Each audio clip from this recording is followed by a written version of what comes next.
Question for Judith? Thanks, Mike. Judith, you have the opportunity to respond to any of the questions that have been asked. Yes. I'd like to respond to Jerry's question about, and you asked it again, I'm not sure where you are, all of us. I don't know where the money is going. That's one of the things that I do want to try to find out. I think the only thing I can say is it's been very badly spent. And I said this before, by the way, in another meeting. Would I like to see a forensic investigation? And the answer to that is yes. If a current review of our finances show in any way that there might be a possibility of that, and I think we need to have that review first. If there is a current review that indicates in a serious way that there might be some criminal wrongdoing, I feel very strongly that the next step should be a forensic investigation, and that we should take action. We should take criminal action to get these people hung in as many criminal ways as we possibly can. They worked against us in a criminal way, and they should be punished. I also think that we should have, thank you, whoever that was, I also think we should have an investigation because they certainly were mismanaging and mishandling our money. And, you know, there are a lot of leaks that still exist. Can we get money back from these guys? Can we make them redo what they've done so sadly? We certainly should, because I don't want to pay another contractor to fix something that these guys should have done right in the beginning. I must stop. But I could go on forever. Hi, this Questions for Steve? Elaine Lizins, qa2 24C. Since you're the only person on the board, I'm going to ask this question of you. Mr. Otero said that we cannot repair or redo any of the hallways, so they're going to stay like this. The carpets have been down for 24 years. The wallpaper has been up for close to 30 years. My question, we have a fund for replacement of all of these things at 5-year intervals. So every 5 years, that money is put into a special fund. Now, since nothing has been replaced for that length of time, where is that money that's in the replacement fund? Good question. The simple answer is that for the most part that money was not put into that fund as it should have been over the years. And that's why we don't have the money now. But I do disagree with some people who are saying that we can't, that just flat out that we cannot do these kinds of long-term repairs. We actually have to.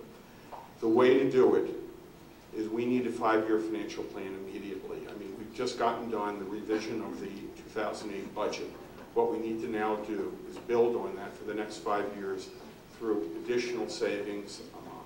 There are a number of areas that we can look at relative to other buildings, for example, where our spending is way over relative to other buildings. And there is things like sub-metering and major other areas to save. But we can't just say that we're going to wait until the money comes in and then we'll start the planning. What we've got to do is plan out our financials now so that we can pay back the loan, we can make the additional savings now to build up the cash flow so that we can be in a position within a couple of years to start these kinds of major reworks, because the hallways are an embarrassment. Terrible. Absolutely. Just terrible. And the elevators, the entire infrastructure, let's face it, but it all starts with money, with the financials. We have to be disciplined about it. It is not a good thing to just say some simple statements like, we're not going to spend. You can't do that. You have to be rational and plan it out systematically. And I think now that I have a few more seconds, I'm going to go back to a very important point. Well, I do have a few more seconds. about the point of finding common ground. And normally that's the kind of thing that you would say, but I don't think that's what our principal issue is here at all. We have a small group of people who are trying, who through their tactics really disrupt and bring down a lot of other people. It's not a question that a large number of people are causing dissension. It is a small group of people who are building dissension that way. And I think that when we don't put up with it, we will have the peaceful community that we deserve. Okay, I don't think, there's not enough time to go through another complete round of questions, so we're going to end the questions at this point and go into the round where the candidates ask questions of each other. Okay? So the first question is going to be from Richard Miller to Sergey. Mr. Orell, you state in your flyer that you support doing all possible repairs in-house as opposed to using outside contractors. This sounds great, but what recourse will we have when work is not done well? At least with outside contractors, we can always hold back payment or use other means. Please don't tell me that the workers will be trained and supervised by somebody such as Mr. Malonzo, who cannot be everywhere and do everything. Thank you. Thank you, Richard. Good question. I guess the answer to your question would be, before we do decide, in other words, before we do decide to hire outside contractors, we have to make an evaluation whether we ourselves, by our own means, are able to do those repairs. And if the preliminary evaluation reveals that we cannot do those repairs, then we will not use our in-house forces and we will use outside service. Therefore, if we can't determine that we cannot use the in-house services, there's the answer to your question. We can't use them, we use outside service.